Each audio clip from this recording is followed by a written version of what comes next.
guys, welcome back to the Female Genius podcast. We have a live audience in the studio here today. And we have a very special guest. You're the first in-person guest, like properly on video as well. I don't play. And that's actually what's so good. Yeah, thank you. Guys, I'm very honored to have today a future superstar in the making. So we are so lucky, our geniuses are so lucky to have you, to get the deep dive, to get the insight, to get you before the whole world can eat you up. We get the early preview, but would you like to give yourself a nice intro to our listeners? Hi guys, I'm Soraya and I am excited to be here. I'm so excited to be here. Female Genius. Do you have a new song out? I have a new song out. It came out yesterday on 21st of March. It's called Reminiscing, streaming on all platforms. So go and have a listen. Guys, when I tell you, me and Janai, we were in the car coming back from the gym yesterday, song on full blast. Wow, guys, want me to be shy? Full blast. It's amazing. And I guess my first big question is, why? Because I know you have a catalog of songs. Like, this is not your first radio. You didn't decide yesterday, let me drop a song there. You've been writing songs, you've been making music for ages, but why Reminiscing as your first song? I think the state I was in when I wrote it, it was the best time. And I'm someone who likes real and raw emotions. So I can do the commercial or I can do what sells. But for me, I like putting my heart on a platter for people. It's hard and it's risky, but I don't mind doing it so people can get the real and the raw. I feel like the reason why people like 90s music so much is because that was the time of yearnness.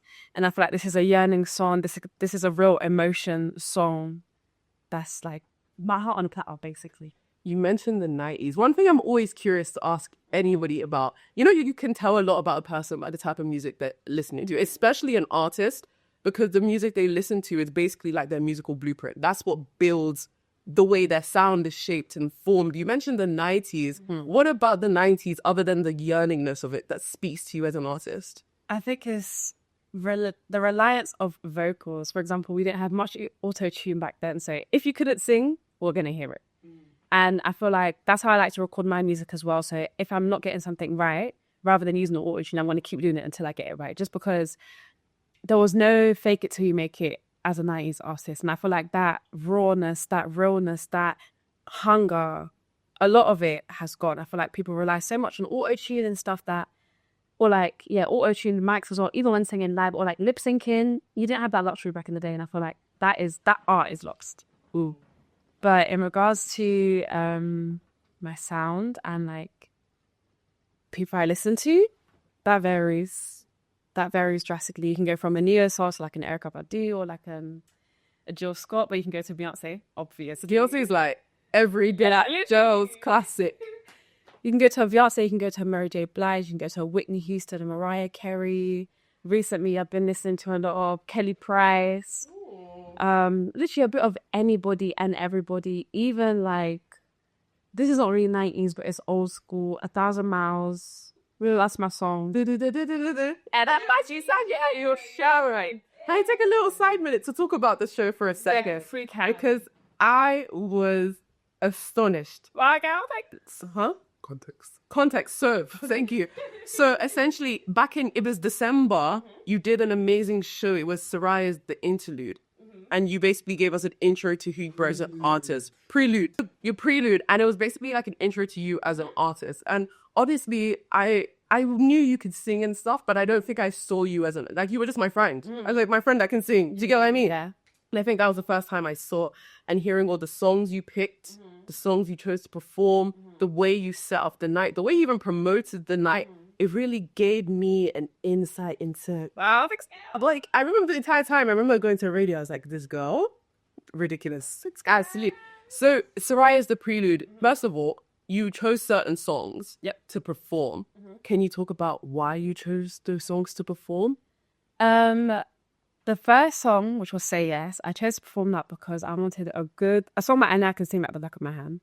So even if I wasn't trying to impress anybody, even if I just sang it straight, I know I can do a good job. And also, I feel like it's a good set in the scene song, especially with the ambience and the low lights, and there was purple, and like some people were sitting down, some people were standing up. The comfortability of it all, I feel like that was the best one to start with. Some songs were there to show vocal ability. So I'd say Yeba's Heartbreak and Master Blaster were there to show vocal ability. Some songs were just personal to me. Again, Yeba's Heartbreak. Some songs were commercial. So initially, well, a year ago, I was in a girl group. Oh, see? Yeah. So I wrote some of the songs for the girl group. So I was trying to show my ability of being a songwriter. So I feel like when writing a song for a girl group is different to writing a song for myself, because for a girl group, you want things that are catchy, you want things that people can sing along to. So you kind of make it quote unquote commercial. Not that commercial is bad, but it's not me. But it did challenge me, and I enjoyed the challenge. And then some songs were just basically my catalogue. Is there one song that you wish you had included now that in hindsight, or were you like 10 out of 10 happy? No songs. Is there a song I wish I included? I think that I wish there was recently I was listening to a song, and I'm trying to remember what song it was, but I wish I had included it. I want to say it was a Beyonce song, because obviously because I'm a girl, the people around me are kind of avoiding or wanting me to avoid singing songs sang by girls because I'd be compared to them. If I sang male songs, the comparison is a bit harder because we're two different beings, so our voice ranges are different as well. But I wish I sang more. I wish I sang a Beyonce song. I was hoping secretly. I was hoping for what's a Beyonce song that you think. Let's talk about Beyonce for a second. Yes, I know we'll come back to your song in a second. But I was having this debate the other day about the best Beyonce song and the best Beyonce album. Okay. What do you think is the best Beyonce album? B-Day. Really? After Homecoming. Oh, you were so on. Wait, Lemonade. My favorite is Beyonce. Like, self-like. Oh, some bangers as well. Got some bangers as well. I feel like B-Day is good because she had something to prove. She really had something to prove in regards to not just being an R&B girly. Like, being an R&B girly, but anybody can listen to it. Your mom, your dad, like, anybody knows a song on that album. As much as it's the loudest album she's got, everyone knows a song from that album. I feel like it has so many bangers on there. Lemonade is really good though. Lemonade is just a beautiful body of work. I think it's her best, like, in terms of collection. Yeah. The scope, like, each song is, like, for the album. Yeah, like, I feel like it was a well thought about album. It was so good. But there are some bangers on the self-titled album. My favorite is Haunted. This song I was thinking of, like, it was just a different sound, and it was so experimental. Oh, I love that. Yes. song. Yes. I love it. It wasn't too much, like, I feel like she was having fun. She was playing with her sound. Because we've heard the R&B, we've heard the pop, we've heard the slow songs. Just something different, something you'd hear in a movie. Like, I can see a movie. Yeah. Okay. But speaking about songs, we started talking, like, obviously when we were going into the Beyonce, we were like, oh, this song is a good body of work, and this song, Reminiscing. First of all, your creative process. Do you do lyrics or do you do sound first? Sound, really? I can't do for the life of me. I can know what I want to write about, but I can't have lyrics without having something to make lyrics to. So you're definitely like you're playing with melodies. Yeah. That's really interesting because I'm always intrigued by the way people write and how they come into music and how they come into writing. Was your journey into coming to being a singer or a musician or however you like to categorize yourself or all of the things, was it mainly from a point, or because I know some people come from poetry and writing and that art of storytelling, or was it just music and, being around fans and instruments? Like, what was your entry point in? I think it was music. My house is a musical household. My family is a musical family. So I couldn't escape music if I wanted to, pretty much. So I feel like that also birthed my love for 90s music as well, because that's all I was listening to in the house anyways. Yeah, definitely music. That's why I'm very particular. Like, sometimes writing is a bit hard, especially if it's not for me or like if it's not from the heart. But when it comes to sound and how I want it to sound, I may not know how to do it technically, that I can tell you what I want to hear. Does. Yeah. And that's a powerful skill to have. Yeah. And it's powerful, especially as you start crafting your musical journey. Would you need to know what you want? Yeah. Something to sound like. So you came across one thing about Reminiscing that I remember when you dropped the clip for the song time ago, and it was our favorite color. Was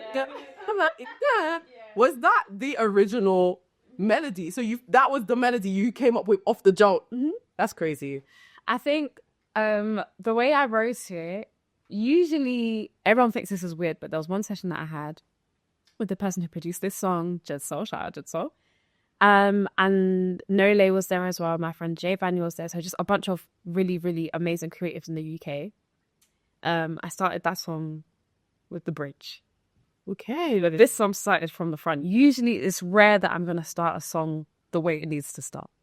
So even recently, the session that I had, I want to say in January with Nole, that song started with the chorus and the second verse. There's no first verse to that demo that I have written. So my creative process changes all the time.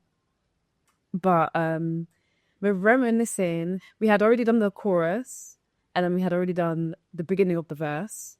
And I felt like when I'm writing bits like that, I'm just thinking, what are people going to sing along with? What are people going to see? What are people going to hear that is kind of jumpy? You know how like, what's a song that has like a catchy something? I'm working late because I'm a singer. Like it's something like, do you know what I mean? But yeah, that was a full process for that bit. Interesting. Is that your favorite bit of the song? Do you know what's another bit? Sorry, not today. I don't know. Another bit of the song was you dropped the full song that stood out to me was the. Yeah, I think the backings are my favorite. If I had like the song a cappella, which I've got, that's probably my favorite. Are you gonna drop it? I mean, if people want it, I can drop it. No, you have to drop it a cappella. It's giving Dangerous Woman. You know when Ariana did a Dangerous Woman a cappella? That eats. Yeah. Yeah, I feel like that is good. I feel like I enjoy hearing the a cappella more than I do the song, just because you can hear everything you intended to do. Sometimes things can get lost in the music. And I feel like hearing the intentional ad-libs or the intentional layers, you can hear that with an a cappella. So I know you said the song came from a very personal place. Can we go a little bit? What was the inspiration behind the song? Me and my best friend, who's also my hairdresser, I'm not by OSA UK. We went to Trap Kitchen and we were eating crab legs. It was Trap Kitchen. You don't know about Trap Kitchen? Just not you're a foodie. Left out. Better, but it's like a sit down proper. It's a proper sit down. You can have like crab legs, seafood boils, chicken and waffles, or does it like proper like American? Yeah, that's why I only eat Asian. Yeah, I just put you on. But we were in the car eating some crab legs, and we're just because we've known each other or we've been friends since I want to say year 7, year 8. So that's what 12, 13. Yeah, and I'm 21 now. So like what 8 years, if my math is right. And we're just like, wow, we've come so far, and like we've seen each other through different periods or like different situations, different experiences, and that's literally what we were reminiscing over. Like, you know how you have some of those days where it's just like, wow, whoever you and that person are, we could have been so good. Obviously, you stopped it because you know this isn't serving you, and you're obsessing or idealizing a made up version of that person, the potential of that person, but the potential isn't what you're getting right now. You're getting the reality, which is not great. So just thinking back to, wow, we could have been so great, is essentially a conversation we had that sparked this song, hence the name Reminiscing. I see. So me personally, when I listen to music, I would think about myself. Not to be selfish. No, I think about myself and then I think about what the artist is going to write. And when I was listening to the song, I think you did like what you intended to do. Because I was thinking about someone, I was like, yeah. Wow. Well, do you get what I mean? Which intended vibe that it wants to go across. So when you were writing, was it with the purpose of evoking or emotion, or was it just purely just to tell your story? It was literally just to tell my story, but I feel like hearing that is very reassuring because this was me putting I did psychology as a uni degree. Good. And the reason why I went into psychology was to help people, but to help people understand that you're not the only person that's feeling this way. And I can do it with psychology, I can do it with music. So that was also the intention that I had with just me making music point blank, which is you're not like, there are people out there that feel like you're not alone, essentially. So hearing that, that's the thought that you had when listening to it. I'm very, very like very, very, very glad. Oh gosh, is there anything or any situation you would want to write a song about? Like, is there an emotion, like, you know how you've made us think about wow, like thinking about time? Is there another emotion that you want somebody to feel like somebody else relates that you want to write about in the future or had written about? I think I feel like what I want to write about, which would be us being okay for where we are at our age now. Ooh, by that I mean like there are so many influencers and there are so many like streamers and artists that are our age that are doing amazing, and like we praise God for that. Like you've got Lotto, you've got Kaisenat, you've got Dochi, yeah, you've got Dochi, and a lot of them are our age mates. And so we sometimes feel like we're so behind, but like we're exactly where we are meant to be, I feel like. So I've never been in that position where it's like I'm watching Snapchat and TikToks and like it's like Billie Eilish wrote Ocean Eyes at 13. That's ridiculous. Screenwriter in the hall. I mean, she wrote Ocean Eyes at 13. So it's just like, oh my god, I heard you she stole it.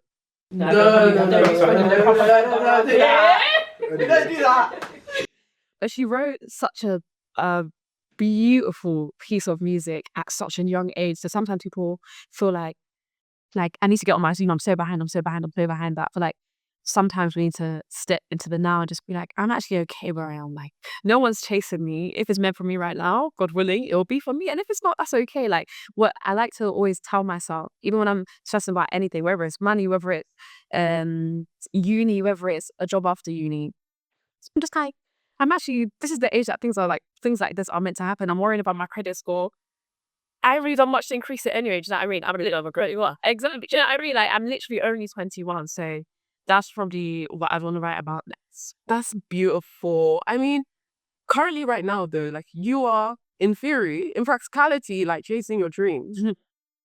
Does that not make you, because sometimes I think, or I would think about, people like just drop everything and start that business or do this. And I often feel a sense of fear, even making a podcast, to post it and to like put myself out there for people to perceive and make decisions about how they feel about me as a person based off of my content or whatever. Like, do you feel intimidated that now you're releasing music and now that you've put this narrative out there and you are saying the song, that song no longer belongs to you anymore? I think, yes and no. I think the fear that you feel is the exact same fear that I've got. Aradia can attest to it. Like, Aradia is our friend that is very much posted, no one cares, post, no one cares. But out of our whole friendship group, he knows that I'm the one where it's like, I don't know, my hair's flying up there. It's really protected. Do you know what I mean? Like, just things like that. So definitely having a piece of me out to the world for them to see, okay, this has happened to you, or the vulnerability side of it all. And yeah, for people to perceive me, it's terrifying, but I feel like it's worth it. I feel like the end goal, the dream is bigger than the fear. And I feel like the faith that I have, which is in my mind, yeah, there's no way God's put a dream so big for me not to pursue it or for me not to do it or for it not to be for me. So I'm just like, surely not. And I think that a lot of the time I've done other things to try and not backtrack, but like not fully focus on music. There's always been one thing or another thing or another thing. And that's when I thought like maybe this isn't meant for me, but I'm just like, music is the one thing that's always a constant. When I had the makeup business, music. When I had the lash business, music. I was making sashes when I was like 16 for my friends' birthdays, music. When I was younger than that, I was making fair sliders. Like, I don't remember. We went to the same primary school, guys. So I've seen this. We used to have a talent show in school every year. Yeah. Every single year, this girl came with a song, a performance of song to sing. I was fighting tooth and nail to go into that performance, into that show. So it has always kind of been. Exactly. That's what I'm saying. Like, I'm just like, it can't, for literally the 21 years that I have lived, I've never thought of a time where music isn't what I want to do. So I feel like, because that's on my heart so heavy, maybe I need to learn the hard way that it isn't, God willing it is, but I'd rather find out by doing it than never find out, or never find out the possibility of it being good or bad by not doing it. That's so beautiful. Honestly, do you have any fears though? But being perceived, but I'm trying to break out of that. From like, me and Honey have a challenge which we're posting the TikToks every day. So even that, because I'm looking for things to post, I'm looking for things in my Snapchat memories. My Snapchat memories is the real and raw me. So the fact that I'm posting that now, I'm trying to be like a radio pretty much. I'm trying to break out of the social constrictions, because in reality, the people that care aren't doing much. Meaning, just do like, well, not like, I feel like I saw a tweet that said, you're not meant to know so many people. You're not meant to know so many people's opinions anyway. So when I had that in my mind, I'm just like, I can do what I want. Who's actually going to view me? People are going to judge me. That's their right. Like, but that's got nothing to do with me. I can only control what I do. That's good. To be fair, I agree, because I have that same thing of I don't want people to perceive me in a very specific like way, or I'm like, oh, like I look really bad here, or I look this, and that. Then I also think about, I always think about this, like Simran, I guess, right? What would Simran say about this? Because Simran's like her honest, like she will tell me bullshit, like this, you look so horrible here, don't post it. But then sometimes she will tell me like, that was the best episode I've ever listened to. That was amazing. And so I sometimes think about what would Simran say, and she would never say anything that's mean or something that would hurt my feelings. It would always only be constructive. And so why would I listen or pay attention to criticism that isn't constructive, that isn't helpful for me to grow? And I think that's been helping tap down my fear of being perceived. Friends are so great, aren't they? It's just so important. Love them. I think friends are like one of the most important relationships in my life. Because you choose your Exactly, which is you're choosing your family. I feel like when you depart from your house, obviously your family members are always still there, but your beck and call a lot of the time aren't your siblings. A lot of the time it is your friends. Your friends, my friends at least, but you guys, everyone was like the backbone. Let me tell you guys. If I didn't go to sixth form, I don't know where I'd be in life. I swear to God. Like, guys. No, because sixth form, when I went to university, I remember, because nobody went to my uni, like I was the only one. I remember sitting down like halfway through. I said, wow, I miss Harris so much. I seen like all your friends, and I feel like I was so comfortable to not make friends in uni, though I did. Like, I have 2, 3, 4 like really close friends, like my sisters, but I was content. I didn't make friends for real until like mid/end of first year, because I lived with all my friends, and me and all my friends, because Honey was in another city or home, we were always on FaceTime. We made a group. We were always talking. There's never a day where that group chat is not talking about something. And in the accommodation that I had, there was a shared kitchen, but we all had ensuite rooms.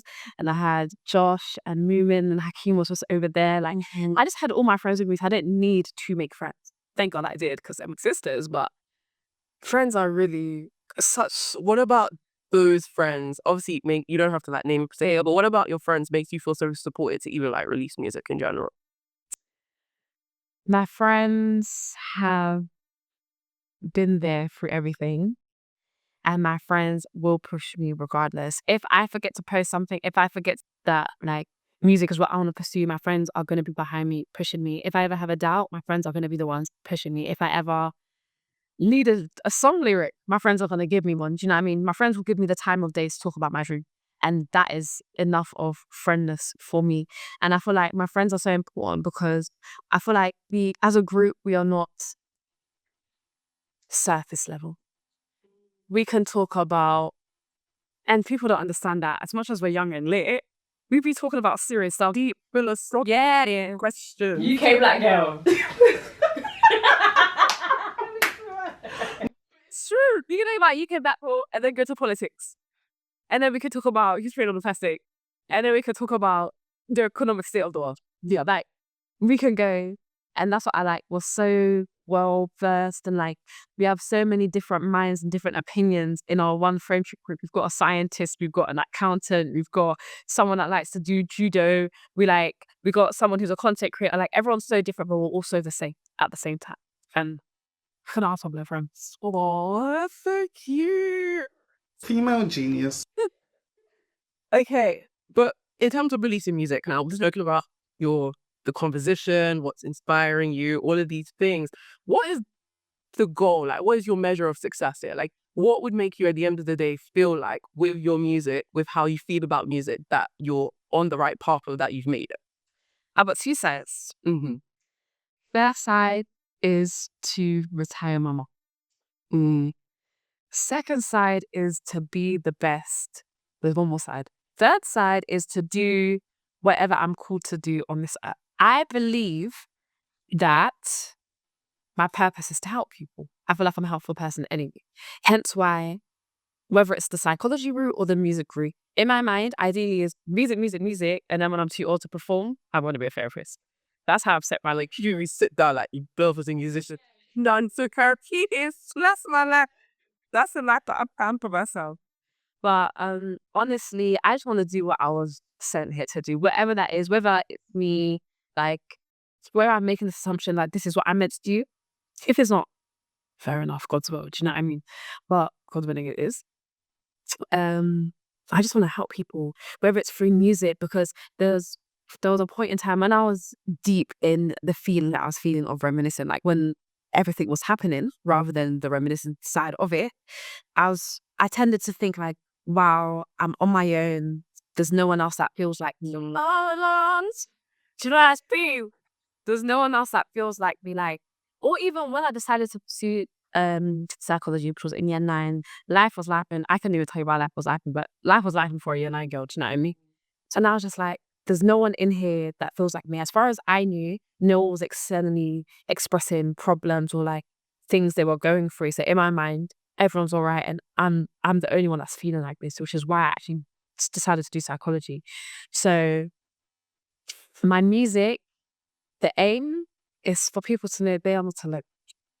There is Stacey next to you that feels the same way as you, whether it's because you're feeling behind, whether it's because you want to get closer in your faith, whether it's because, like, I feel like there's a perception that everyone is doing much better than you always.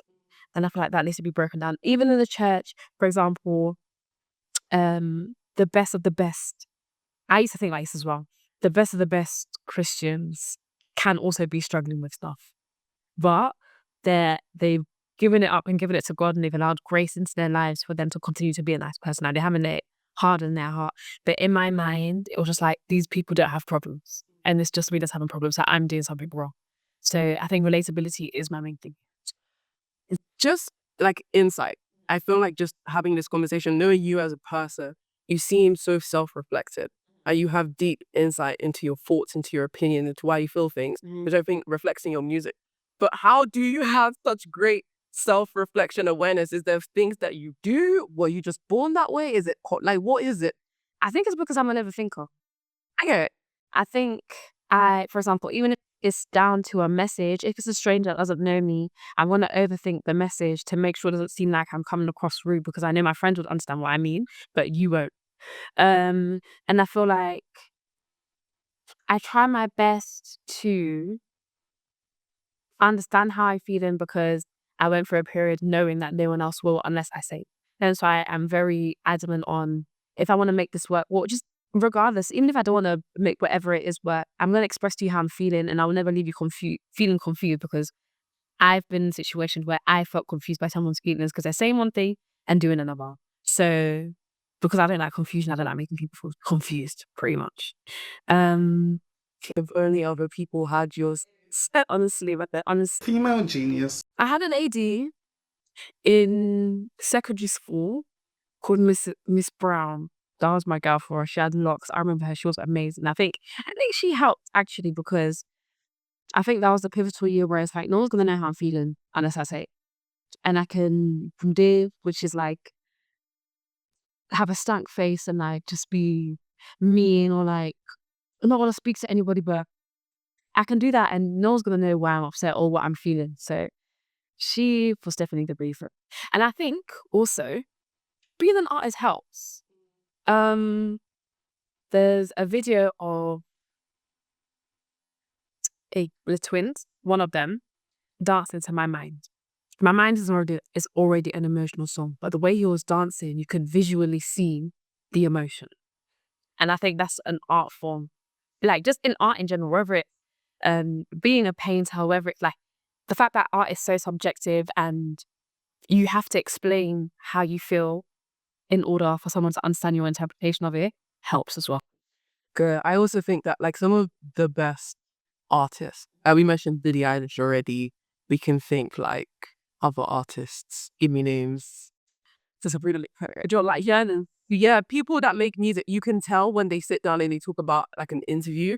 You can tell these are people that think deeply. Yes. And you can tell the difference even when you listen to music, the difference between an artist that thinks deeply about their art and an artist that don't think deep about the art. You can tell when an artist feels manufactured or just chasing a commercial high versus an artist that's wanted to create a universe. Like we bring up Sabrina Carpenter. Yeah, okay, her music is fun, but you can tell it's intentional. She's curating a world around music. Yeah. And I feel like you can tell that artist, you have to think deeply to be a good artist in general.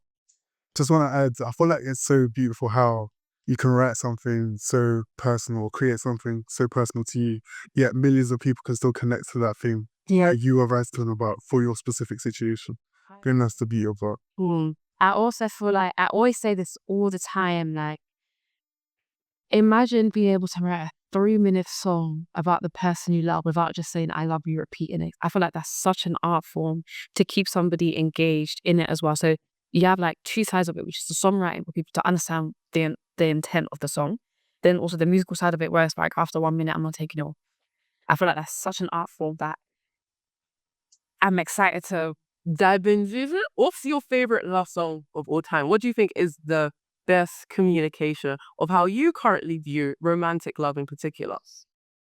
give you one song. You give me two.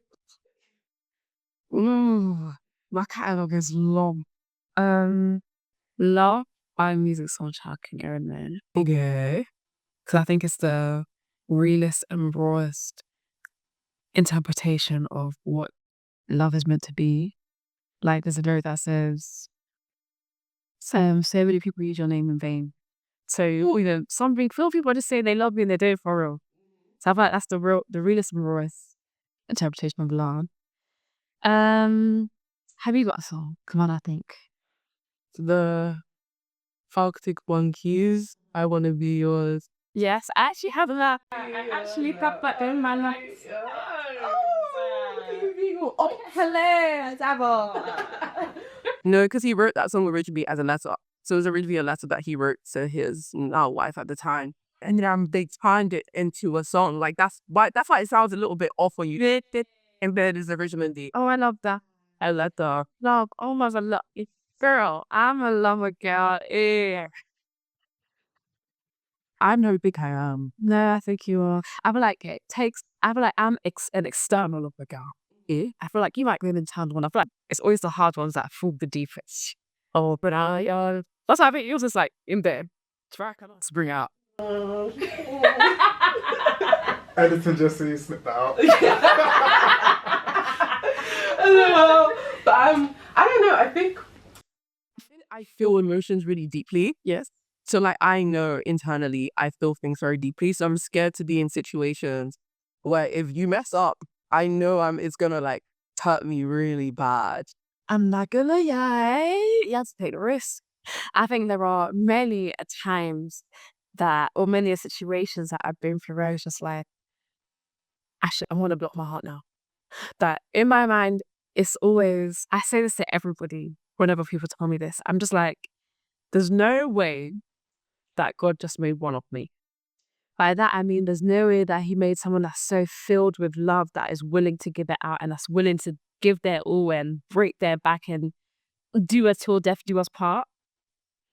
Like, there's no way that I'm the only person that exists. There has to be someone else out there for me or someone else that's like, oh, that's that really beautiful sentiment. It's like, is it better to love than to love and to lose? Yeah. I have never loved at all. Because if you lose, then there was love to begin. I feel like nothing feels like a loss if you didn't like it in the slightest. For example, I don't know, like nothing in my, like let's say you had a really, really bad job and you're contemplating leaving the job and something's happened and let's say they've let you go, you've left, As much it's going to feel like a temporary loss because I need to find a new job, but whenever you're in that new space, you're going to be like, wow, like it was meant to be. If this didn't happen, I would have been stuck at that other job. I feel like the risk has to be taken in order for you to find something that's for you.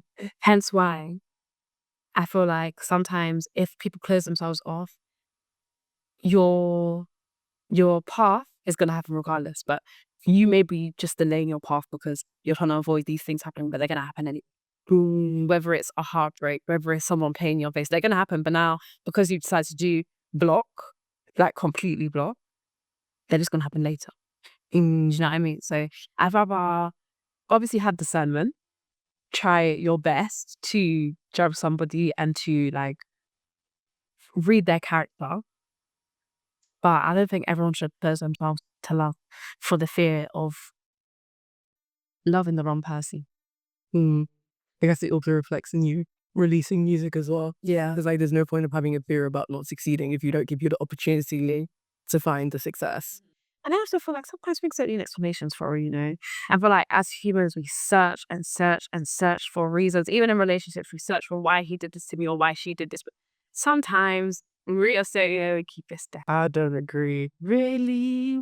Pursuit of knowledge. I feel like we should, especially with human beings, sometimes I don't think it's always amazing to understand another person, but I feel like we will never truly understand human beings, how they work. I don't think we can ever solve world problems unless we understand the psyche of a human being. I agree with that. The knowledge of a person. But I feel like the holistic approach is everybody is so different. The individualistic, everybody is so different. Everyone like maybe structurally we're the same, but because the mind is such a vast and different and unknown thing, it's like you're gonna have to test everybody for something. Like if you're trying to find one, you're gonna have to test everybody. There's only so much that can be generalized, I think. There's more nerding about music. Favorite love song, favorite heartbreak song. Our context. It might have to be really music, like Reese Hour for now at least. Many years ago, let me go look at the lyrics quickly. If there anyone, or it's not really a heartbreak song because it's a song to her child, but My Little Love. I take a cake. By who? Down. I've never heard that one. Oh yeah. You should do a playlist after. Yes. And we can like that. That would be fun. Yeah. Do you know what? I was thinking another one is, again, my niche music taste. There's an artist called Brackets. He does like alternative hyper pop. So maybe don't listen to it on full volumes because there's a lot of sorry. But he has a song called 5Gs. And the album in general is a masterpiece. He dropped the album, he's disappeared. Nobody knows what he's doing. Right. And that's my favorite. You know what? They just drop and then they make a masterpiece. It was like the 5G, there's a lyric is like, and when I die, I hope I'm buried in a forest. But I'm using up my gift to write this chorus. And there's none of us left. This shit is torrid. And like the whole album is basically him like reflecting on society, also reflecting on him being alone and not finding anybody to empathize with. Mm-hmm. And then there's a lyric in the song Introvert, because they're all connected. Yep. There's a lyric in the song Introvert where he was like, I found myself in solitude, but I once thought I was bulletproof. And at the beginning of the song, there's like a message between him and his best friend, and he felt like his best friend wasn't there for him. He said, I know she gives you better love than me, but I needed your love more than I think it is. Wow. I feel like it from what you're saying, it taps into so many different aspects of love. Exactly. It's not just like romantic. Yeah. It's like the love between friendship and family, and also the love within oneself. And like recognizing how that shows up for you. I love breaking down music. Female genius. Let me just make a point there. I feel like there's a general consensus. This is about loving oneself. There's a general consensus that if you love yourself enough, you don't want someone else. I just want to make it clear that just because you love yourself doesn't mean you may not long for romantic love. And I feel like people need to understand that wanting romantic love, even if you love yourself till death do you part, is okay. Like, they shouldn't be, I want to say mutually exclusive, but I think that's wrong. I think that's wrong too. Yeah.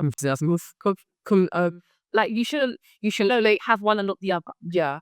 Like, because some people, when people say, oh, like, I want a relationship, people say, like, love yourself. Self-love isn't a replacement for romantic love.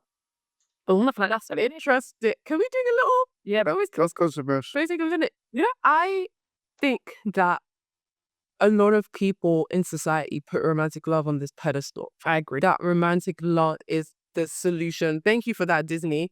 But romantic love is the solution and is the be all that ends all and is the healing thing. Like if you find the right person, it covers all bases. And I completely disagree. I think romantic love has its place, but I do think it cannot replace self-love. But I also do think that if you are okay with the life that you built and you're okay with who you are as a person, then what in romantic love are you yearning for is my question. As humans, whether it's safe, whether it's Charles Darwin, we need each other. That's just the reality of the situation. Whether it's because Charles Darwin, the mother is the nurturer and the man is going to, I don't know, find the other penguins to stay and whatever the heck. Or like in the Bible, we are our husband's company, rope. Like we are meant to be companionated. We're meant to have somebody there. And I feel like people shouldn't be feeling like they're, I don't know, like low, like people shouldn't feel judged for wanting a romantic relationship, even if they love themselves. I feel like being lonely exists. Then that's where friends come in. Yeah, but sometimes the cuddles and the warmth and the comfort that you want, sometimes your friends can't provide you. And that's also okay. Like friends play a purpose, have a purpose. Significant others also have a purpose. Sometimes they intertwine, i.e. your significant other should also be your friend. But sometimes, sure. Do you know what I mean? Like, I'm gonna say, I think self-love sets the standard of what type of love you accept. I think it's global, from your friends, from your parents even. When you love yourself, you don't tolerate bullshit. yes. And also, You shouldn't. you just, I don't know, it just sets the standard. So that's what I think is important. I feel like a lot of people yearn for companionship because they don't have any sort of love for themselves. And that's how they get into toxic relationships and unideal situations. I agree. I can definitely agree with that. It's because I've been in that position where like I am not necessarily being side-eyed, but like, why do you want a man? Do you know what I mean? But like, uni was a test to me being alone and did video as in not lonely, but like in uni I really saw how much I enjoyed being alone. But I feel like there's never anything wrong with wanting someone there also. Like I think that's the main thing. Obviously, I understand self-love or like idolizing the romantic love too much. I can get that, but I also feel like people need to understand that you can love yourself to the max, and also want romantic love. That is okay and normal and happy. Yes. Interesting. Okay, let's round up a little bit now. Let's round off. What is the next song you are going to drop? The next one's gonna be an upbeat song. I'm excited. Okay, I've got a demo already. Okay. I'll show you after. All right. But it's gonna be an upbeat song. It's gonna be, I don't want to call it commercial because obviously it's still me writing it, so it's still got a bit of me in there, and a bit of relatability and a bit of UK in there. Oh, okay. That's making me excited. But yeah, definitely something more upbeat. Definitely, I think I'm in a space where I'm experimenting my sound, so everything won't always be pure typical R&B, which I'm happy with because even with the music I listen to, whether it's jazz, whether it's blues, whether it's soul, whether it's neo soul, whether it's alternative, I think I can appreciate music enough to add all those other elements in my music. Buzz. Oh yeah, thank you so much for coming on for you. Like, everything. Oh, come back anytime. Everybody, our geniuses. I hope you enjoyed this episode. It's a little bit different, but I feel like we did dig deep into some topics. Make sure you go listen to the song. Stream it, overplay it. It is so good. And I will see you guys all next week on Female Genius.